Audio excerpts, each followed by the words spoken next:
Hi, I'm Brian with HighOrbit. Today we're going to show you how to quickly automate one of the most common and most overlooked process that affects just about every organization. It's the process associated with standard business or prospect inquiries from your website. I'm talking about what happens when someone submits a Contact Us form from your website.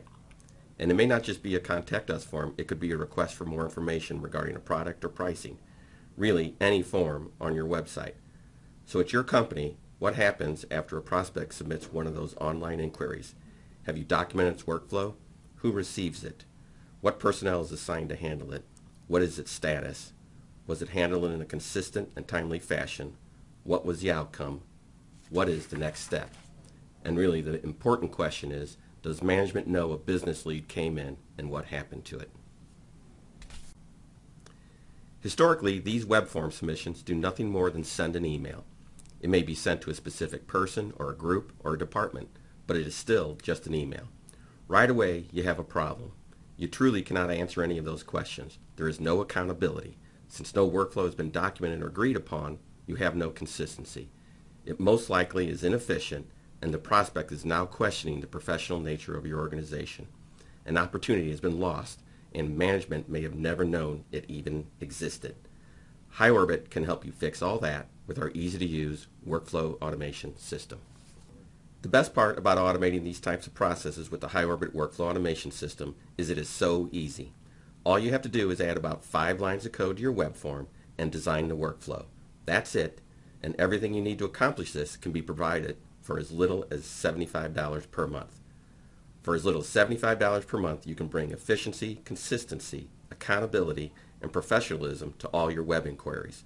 Plus, management will always know what is happening, and you never have to lose an opportunity again. Here is all you need to do. First, design the workflow. It's best that you have the process documented, but you can also design on the fly. For the purpose of this video, we designed a process beforehand. This is our drag and drop graphical workflow designer. I have opened the new prospect web inquiry process included with a starter kit that comes with our free trial.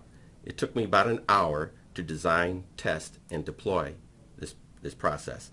It may be a bit more complex than what your average small business may need, but it's a perfect example of what you can accomplish in a short amount of time. Let's quickly review this process design. The first thing you may notice is that there are 2 start actions on this particular process. This first one is what we refer to as a manual start, and this would be, in the real world, most likely be like a prospect calling your office and you're going to enter the information and start the process. Of course, for today, we're going to concentrate on the web inquiry. This particular process design action integrates with the online web form. Upon submission of the web form, this action initiates the workflow and brings in all the data from that form. In this particular case, in this workflow, as we flow down this way, once the form is initiated, it assigns a task to the sales supervisor who reviews the prospect information and assigns the salesperson. He then clicks this button and it moves down to a task assigned to that salesperson who basically qualifies that prospect.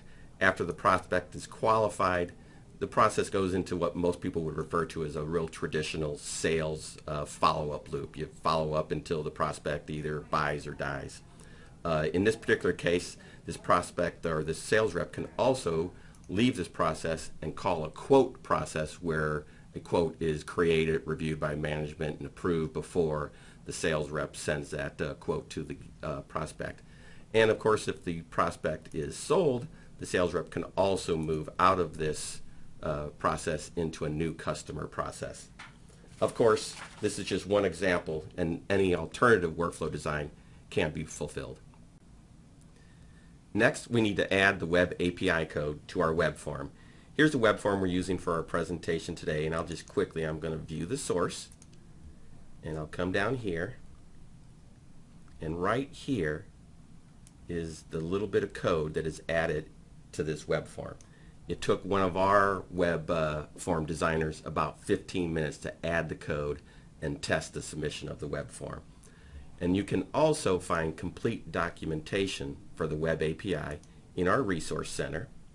I'll open that real quick and you'll see how simple this is. The entire web API guide is less than a page long, and basically pretty much anyone with a minimal amount of experience with web design can take care of adding this web API to your form.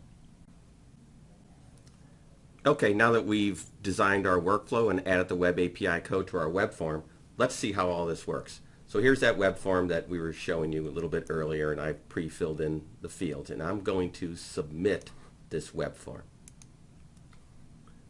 Behind the scenes right now, what's happening in our process is this web API has been initiated, and it's followed down this particular leg of the process, and it has assigned a task to the sales supervisor.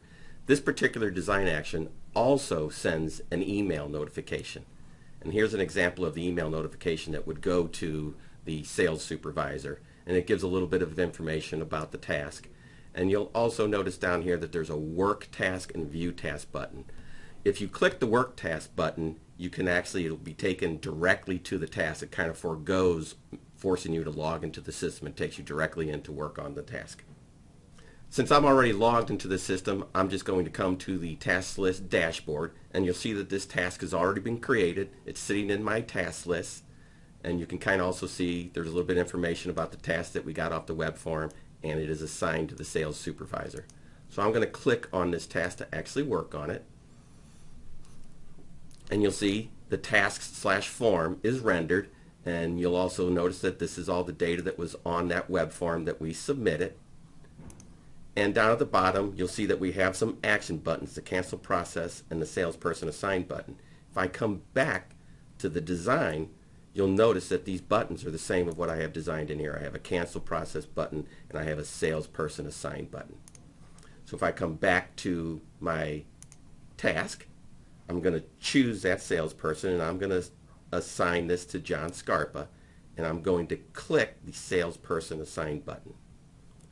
Back into my design, you'll see that it would have followed down this portion of the workflow, and there should be a task assigned to John Scarpa to qualify the prospect. And of course, if I come back here, I have my task to qualify the prospect. You'll see that it is also assigned to John Scarpa, and if I was John Scarpa, I would have also gotten an email notification.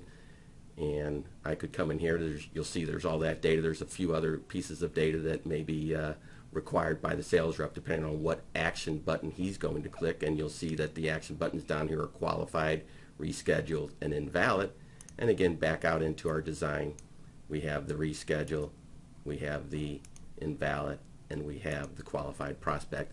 And of course, if he qualifies the prospect and clicks the prospect qualified button, the process will move over into that traditional sales follow-up loop that we discussed earlier in the presentation. And that is it. At this point, you have automated your web inquiry process. So that was a quick demonstration. We hope you now see that with just a little bit of time and money, you can automate and gain control of your web inquiry process. You can bring efficiency, accountability, and professionalism to one of the most important processes in your organization. The first one a prospect sees, the one that gives a prospect their first impression. If you are interested in automating your web inquiry process or any other business process, please go to our website and sign up for a free 45-day trial. The trial comes with a set of starter kits, including the new prospect process that utilizes the web API. No credit card is required. Plus, someone here at HighOrbit is available to assist you, and that assistance is always free of charge during the trial. For a limited time, HighOrbit is offering the following web inquiry automation package. It's specifically designed for small businesses that may not have the available resources to complete this type of automation project.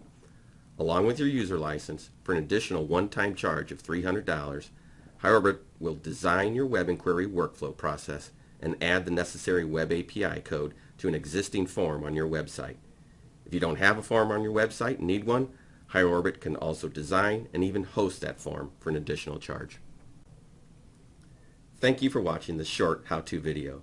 We hope you found it informative. If you have any questions, please call or visit our website and submit a Contact Us form. One of our team members will contact you within 2 business hours. Thank you again for your time.